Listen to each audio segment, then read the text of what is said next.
സുധിയെ 100 ആയുസാബാഹ എനിക്ക് ഇപ്പൊ നിന്നെ വിളിക്കണമെന്ന് വിചാരിച്ചിട്ടുള്ളൂ. ആ പിന്നെ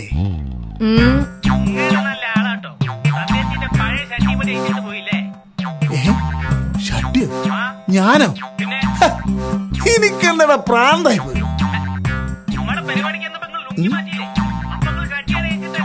സുധിയെ റേഞ്ച് ഇല്ലടാ. ആ പിന്നെ വിളി.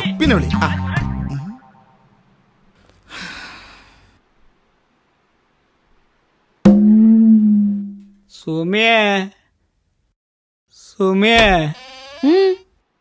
അത് സുരേഷേട്ടന്റെ അല്ലോലെ.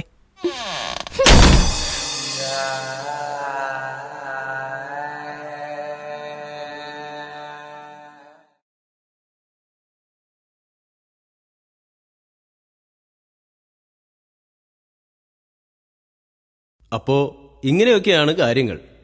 ഉരുക്കുപോലെ എന്ന് നമ്മൾ കരുതുന്ന പലതും ഉപ്പുപോലെ പൊടിഞ്ഞു വീഴാൻ വലിയ വലിയ കാരണങ്ങളൊന്നും വേണ്ട തന്നെ. ഏതായാലും ഇതെവിടെ ചെന്ന് അവസാനിക്കുമെന്ന് ഞങ്ങൾക്കറിയില്ല.